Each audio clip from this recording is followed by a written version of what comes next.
V-Guard presents कौन जीत रहा है, को पावर्ड बाय सेंसोडाइन एंड विमल। बोलो जुबा केसरी। इंदुकान दीक्षित जी, मैं आपके पास आना चाहूंगा। विशेष तौर पर अगर सारण की बात करें, छपरा की बात करें, लालू प्रसाद यादव कहीं प्रचार करने नहीं जा रहे, अपने दो बेटियों के लिए ही उनके कदम बढ़ रहे हैं और वो कहीं नहीं जा रहे। क्या आपको ये लगता है कि शायद तेजस्वी यादव ने उनके स्वास्थ्य की वजह से उनको रोक दिया है, या वजह यह है कि वो अगर सब जगह घूमेंगे तो फिर से लालू राज की चर्चा जो कि बीजेपी करती है उसको बल मिल जाएगा, जंगल राज की बात सही सामने नजर आने लगेगी? ये स्ट्रैटेजिक आपको दिखाई पड़ता है? मैं इस कॉन्टेक्स्ट में पूछ रहा हूं क्योंकि राजीव प्रताप रूडी भी कहते हैं मेरी लड़ाई रोहिणी से नहीं, मेरी लड़ाई सीधा लालू प्रसाद यादव से। आप तय कर लीजिए कि आपको मोदी का भारत चाहिए या लालू प्रसाद का बिहार चाहिए। इस तरह की बात सारण में सुनाई पड़ रही है, जबकि स्थानीय कई मुद्दे हैं। मैं आपको बता दूं, वहां का चीनी मिल शुरू नहीं हुआ। रोहिणी आचार्य ने एक दिन कहा भी कि प्रधानमंत्री जी, अंकल आप आइए, अच्छा होता आपके साथ हम चाय पीते, उसी चीनी मिल में चीनी प्रोड्यूस हो रहा होता। इस तरीके से व्यंग्यात्मक लहजा भी था रोहिणी आचार्य का। रोहिणी ने इस तरीके की बात करके सीधा पीएम पे कटाक्ष किया। लेकिन बड़ा सवाल ये उठता है कि मैं ये भी देख रहा हूं कि स्थानीय उम्मीदवार को लेकर के लोगों में नाराजगी है, पर कहते हैं कि मोदी प्रधानमंत्री होना चाहिए। मैं पूछता भी हूं कि कैसे संभव है ये? आप मोदी को प्रधानमंत्री देखना चाहते हैं, स्थानीय उम्मीदवार आपको पसंद नहीं है, तो भाई उम्मीदवार जीतेगा तभी तो मोदी प्रधानमंत्री बनेंगे, या आप उनको हराएंगे तभी तो मोदी प्रधानमंत्री नहीं बनेंगे। लेकिन लोगों को समझना कास्ट लाइन पे आसान है, मुद्दे जरूर गिनाते हैं, कहते हैं कोई कुछ नहीं करता, पर कुल मिलाकर के एक चीज जो बात सामने नजर आती है, जो कि प्रवीण बागी जी भी कह रहे थे, आलोक भट्ट जी भी कह रहे थे, कि बेहतर विकल्प का अभाव दिखता है। और शायद यही उदासीनता हम वोटिंग में देखते हैं कि वो परिलक्षित हो रहा है। 2.5% पिछले फेज में कम मतदान हुआ, लोगों की नाराजगी, लोगों की उदासीनता साफ नजर आई। आप क्या कहना चाहेंगे, खासतौर पर सारण के कॉन्टेक्स्ट में?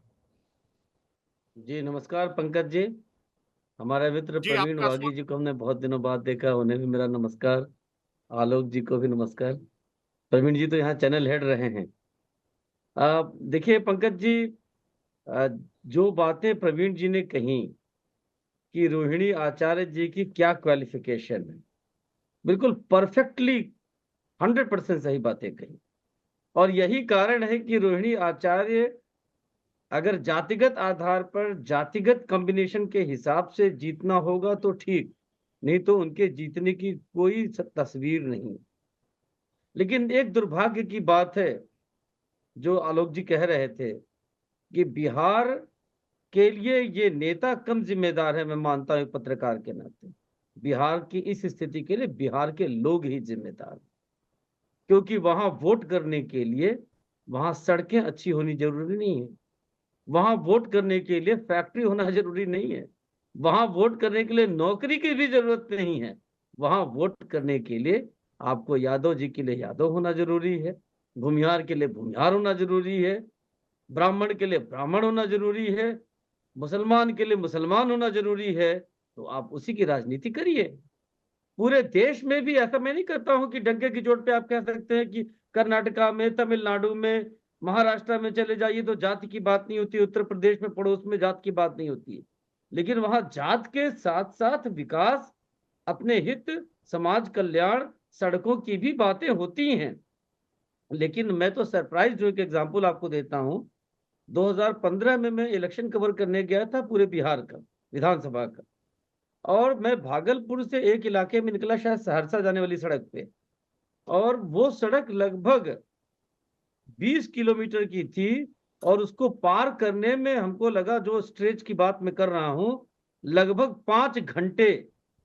और वहां जाकर हमको ये लगा कि सड़क में गड्ढा है कि गड्ढे में सड़क है, ये पहचानना बहुत कठिन था। लेकिन वहां रुक करके जब कुछ लोगों से सड़क के किनारे, जो रोज उसको झेलते होंगे, मैंने पूछा कि क्या तस्वीर है यहाँ पे पॉलिटिक्स की, क्या वोटिंग होगा, कैसे होगा, तो जो तस्वीर छन के आई, जो प्रवीण जी कह रहे थे कि लोगों ने कहा कि ये जाति के आधार पे ये जीतेंगे, कोई नीतीश कुमार को जिताया, कोई बीजेपी को। फिर हमने उनसे स्पेसिफिक पूछा कि ये सड़क बनाने की जिम्मेदारी किसकी है? उन्होंने कहा अरे सड़क बन जाएगी ना। हमने कहा कब से खराब है? तो पता चला कि वो सड़क 10-15 साल से खराब है, रोज एक्सीडेंट होते हैं, लेकिन उन्होंने कहा कि सड़क बन जाएगी, उसका चुनाव से कोई लेना देना नहीं।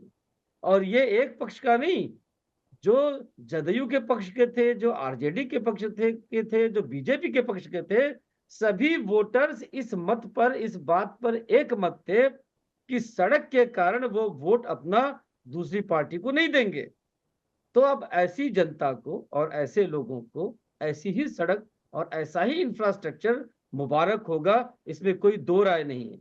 देखिए, एक बार हमारे एक मित्र ने सेमिनार में सवाल उठाया कि अमेरिका में देखिए एमपीज ऐसा करते हैं, सरकार ऐसा करती है। मैंने उनसे पूछा कि क्या अमेरिका से एमपी आप इंपोर्ट कर लेंगे? जैसी पब्लिक वहां की है, वैसे एमपीज, वैसे नेता वहां के होते हैं। जैसी पब्लिक हमारे देश की है, जितना अवेयरनेस, जितना देशभक्ति, जितना समाज के प्रति, अपने प्रति चिंतन है, वैसे ही हमारे एमपी और नेता होते हैं। जैसा अमेरिका का इंफ्रास्ट्रक्चर है, जैसा अमेरिका की जेंट्री है, जैसी वहां की जनता की सोच है, वो सोच और हमारे सोच में हर मायने में फर्क है। हो सकता है कई मामले में हम उनसे कई गुना देशभक्त हों, लेकिन अपने हित और देश के हित में हम कितना फर्क और कैसे करते हैं, ये इतना ज्यादा अंतर है कि आप उससे और अपने देश के राजनीतिज्ञों से तुलना करें, ये संभव नहीं है। वीगार्ड प्रेजेंट्स कौन जीत रहा है, को पावर्ड बाय सेंसोडाइन एंड विमल। बोलो जुबां केसरी।